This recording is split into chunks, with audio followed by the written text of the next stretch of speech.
खराब समय था सर, हैं? ये हमारा अमन, अच्छा बीच में थोड़ा समय मिला, अवकाश मिला तो ये मंदिर गया। जाते ही पहले पुजारी जी से कहा, पुजारी जी बहुत डर लग रहा है। पुजारी जी ने कहा डरने की कोई जरूरत नहीं है, अपना दायां हाथ आगे बढ़ाओ। इसने आंख बंद करके श्रद्धा विश्वास और आस्था के साथ अपना दायां हाथ आगे बढ़ाया। पुजारी जी ने कुछ द्रव दिया, ये पी गया। पीते ही बोला ये तो कड़वा है। बोला पी काहे गया बावड़े, ये तो हैंड सैनिटाइजर है। गुजरी है जिंदगी ऐसे मुकाम से, अपने भी पराये लगने लगे थे सर्दी जुकाम से। हाँ यही वो टाइम था जब शहर में गली में कुत्तों को लगता था कि आदमियों को नगरपालिका वाले उठा के ले गए। ऐसा ही समय था। लेकिन दोस्तों इस मंच से मैं एक जिम्मेदारी के साथ एक बात कहना चाहता हूं कि तबीयत को नासाज बहुत किया है, शैतानियत का आगाज बहुत किया है। शहरों का सन्नाटा बता रहा था हमने कुदरत को नाराज बहुत किया है। तो आइए इस कुदरत को प्रसन्न करें। उसका पहला फार्मूला है कि खुद प्रसन्न हो जाए। मुस्कुराहट के दम पर गम को सीना जान गए, वाह करो। और पी करके बिना बहके तो समझो पीना जान गए। जुम्बिश आई है। फिर ये पीने वालों की दुनिया में बड़ी एक अनपढ़ शराबी भी एक क्वार्टर के 3 पेग ऐसे बनाता जैसे बहुत बड़ा साइंटिस्ट।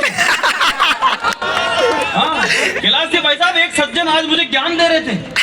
मुझे, मेरा खुद का नाम बुद्धि प्रकाश है, मेरे खुद के ज्ञान देने की एजेंसी है, पर तकदीर में खोट हो तो चोट हो ही जाती। बोला बुद्धि प्रकाश जी किसका रहा है किसकी रह जाएगी, ये सब मर जाएंगे विस्की रह जाएगी। लेकिन दोस्तों एक बात और देखो, हास्यरस में शास्त्रीय वाक्य कैसे प्रयुक्त होते हैं वो बताना चाहता हूँ। भर्तृहरि मुनि हुए जिन्होंने कभी श्रृंगार शतक लिखा, उन्होंने आगे जाके वैराग्य शतक भी लिखा। एक हमारे कुल ऋषि हुए काव्य ऋषि जिनको मम्मट के नाम से जाना जाता है।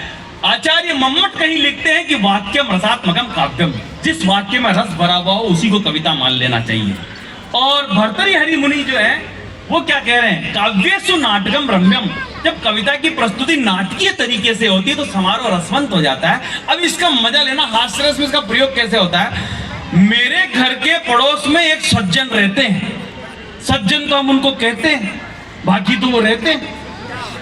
तो एक दिन मैं उनके घर के बाहर से निकल रहा था और वो घर के बाहर लगे हुए ताले को खोलना चाह रहे थे, पर चाबी उस ताले के छेद में जा नहीं रही थी। तो मैं उधर से निकला तो मैंने उनसे कहा भाई साहब मैं आपकी कोई मदद कर दूं? तो बोले नहीं, ताला तो मैं ही खोलूंगा, आप तो बस मकान को पकड़े रखो। मकान को पकड़े। इसलिए आपकी मुखरता को मांग रहा हूं। मुस्कुराहट के दम पर गम को सीना जान गए, तो पी करके बिना बहके तो समझो पीना जान गए। अब मुझे बताना विद्वान श्रोता किस किस कुर्सी पर बैठे हुए हैं। दर्द और कड़वे वचन भी जब सहन होने लगे, दर्द और कड़वे वचन भी जब सहन होने लगे, तब समझ लेना कि बुद्धि अब तुम जीना जान गए।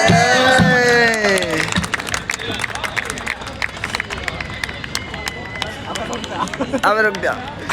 समय की अपनी सीमाएं हैं, कोई कहता जितना कह पाता है, कहना बहुत चाहता है, अनकहा बहुत रह जाता है।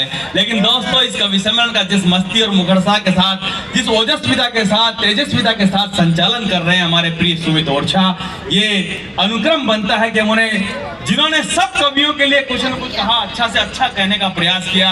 लेकिन हम आज इस मस्ती के साथ, क्योंकि मैं इस कवि सम्मेलन को सीरियस नहीं करना चाहता, वो खुद ही अपनी तरफ से अच्छी बातें कह करके आपको जीवंत कर देंगे।